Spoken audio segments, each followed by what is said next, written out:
Hello everyone, and welcome to Melanie's Matters. Today we are here with Milton, and he's going to tell us about his dance studio. Milton, how you doing today? I'm doing good, real good today. Very good, very good. So tell us, what do you have going on here? I have a dance studio going on with a dance, Urban Ballroom Dancing, and something that is a little different from hand dancing, Chicago stepping. It's a little smooth, a little social, you know, together dancing. And you could do it at a slow pace, or you can do it at a fast pace. But I prefer people do it at a slow pace because you see more of the eloquence of the dance, and more of the smoothness of the dance. So that's what I like about it. So I got this going on for a few people that practically don't dance. That's what I'm trying to make it grow. And then, you know, just go out throughout the Baltimore City. Okay. So how long have you been doing this style of dance? I've been doing this style of dance for about 7 years. I started out in Detroit, learned from people in Detroit, went up back to Detroit numerous times with those 6 years, and met different instructors. Every instructor has something different to show. So I blended all that together, and I also do my own dance style. I have a little martial art into my dance. When you see me flare out and do different things, and different poses and dips I do are similar to martial arts, break stands, you know, stance and stuff. When you lean in and dip in a woman, but a lot of people didn't know that. That's how I can hold my balance. Oh, okay. So I didn't know that. Okay, I didn't know that, ladies and gentlemen. So you have martial art background in that? Yes. Wow. Okay. Okay. So I mean, tell us about that, because that's interesting. So tell us about the martial arts. Martial arts, people don't realize it's actually a dance. But when you can take a dance and making it to a form what they was using as a fighting style, that's why you see them do katas, different katas. They actually doing dance moves. So that's like formations. Yes, and they just put the kicks and the punch into it. So you take out the kick and the punch, and you dance that on the floor with a female. You look good. If she's doing the same thing you're doing, so actually you dancing and flaring out, and it's like you spreading more love and peace in the dance when you dance like that. It's like you was one. Right. So it makes you look good. Right. That's very interesting. That's very, very interesting. So how long have you been doing this? I've been dancing since 2002. I learned how to do hand dance. I learned how to do the bop with the first stab bop. I did a little bit of line dance to build up my cardio, but after a while I got out of it, you know, because I got used to the same, you know, things that you do in line dancing. But they did other things. But when I got into other dance like stepping and urban ballroom dancing, it brought more of my flair out. I like to move the whole floor. Yes. So now when I do that, and I started in 2006 doing urban ballroom dancing, it adapted me real quick because I practice every night. Wow. Up to 1 or 2 o'clock in the morning, looking at videos, writing, studying.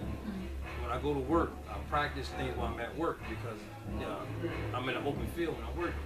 So when I go in the shop, in the basement, and nobody there, I can practice and make all my mistakes there. So when a party come up, people say, I like when people say when you dance and they know you never used to dance. Then when like a month or 2 go by, you start dancing, they're like, whoa, where you learn that from? Like, practice. A lot of people don't practice. Once they learn certain things, they do not practice. You need practice to evolve. Right, and that's true. You have to practice your craft. I agree with that. And by me working the way I did, it took me 6 years to get to the profession I'm at. But if I had a designated partner, it would have been shorter than that. It would have probably been 3 years. Really? Yes. This is interesting. I've never heard of anybody, you know, using martial arts or anything like that into, you know, dancing, period. But as I see, when you're dancing, it's like a flow. Yes. It's like so poetic. It's really poetic, and you guys are going to see it in a few minutes. It's really poetic. Yes. See, if you take Tai Chi, which is slow movements and stuff, right? But they on a straight track or standstill spot.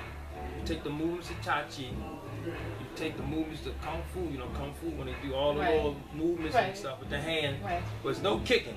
There's no kicking. But once you do all those flows of martial arts up top, and you move in a dance way with your legs, is a combination that people ain't used to looking at. So now they look at dance in a different way, and it brings you out, is your character out more when you dance. Okay. So wow, that's like amazing in so many different ways. And I know when you're dancing, you gotta burn calories, because this is like a, you know, you're moving your whole body. Yes. You're moving your whole body. So you're definitely getting your cardio, you're getting your exercise and everything else you need, which is good. Yes. Which is definitely good for, particularly for us. Yes. You know, you gotta move around. You gotta move around. You gotta move around. Yeah. And it builds up your endurance. And if you don't like the gym, if you can't exercise at home, when you see on the video where I'm raising my arm, you're building your shoulders and your back. Okay. When you see me do little dips, you strengthen up your back and your knees. Okay. So when you start moving, you moving all the major parts in your body that you don't normally do on a regular basis. But when I do in my class, I have 6 to 10 minute songs straight. I have them keep dancing and dancing different people. Okay. What it does, it builds up your cardio, and also you're doing your dance aerobic kind of movement. Yeah. I mean that makes sense, because like nowadays they have like very short songs, but you said, you know, you have shows. I mean, you have your songs that last 6 minutes, so it does over time build up your cardio. You know, which is good, which is very good. So as students, how many students do you typically have? Students come in and go. I like, on a basic count, if I have all of them here at one time, I say probably about 25. 25, and that's pretty good. That's a pretty good class. So do you typically have more men than women, or vice versa? No, we always have more women, because women are more into a flow exercise to get out. Men are mostly do 3 or 4 regular routines, and you have to put them in something to make them change, to add an extra. So this is when the dance part comes in, because you got some guys that do the same old dance move with a different woman. But all the women that see that and say, "Oh, I know all his moves." So the guy get mad. He like, "But you know what I want you to say? I'm just studying you. I know all your moves." So when they come to me, and then they get all these different positions of dancing, then it builds the man confidence back up. Now he don't want to sit down. Because nobody don't know his move. But that's a good thing, though. That's very, very good. So can you tell people, you know, how they can get in contact with you if they want to learn how to do your Urban Ballroom Dance? Yes. The address is 4107 Mortimer Avenue, off of Ricestown and Northern Parkway, behind the Exxon gas station, on that same street that the McDonald's on Northern Parkway. But the street behind that is Mortimer Avenue. There's you can't miss it. There's a billboard sign that says Gym and Dance, and I'm right there, 4107. My phone number is 443-668-4795. My name is Milton Kent. You can look me up on Facebook, and my email is miltonkentub.gmail.com. Okay. All right. So, ladies and gentlemen, this is just the beginning of the interview. We're going to go out in a few minutes and have you see what Milton is talking about, because his style of teaching people how to dance is very, very different. So, we'll be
Cut to the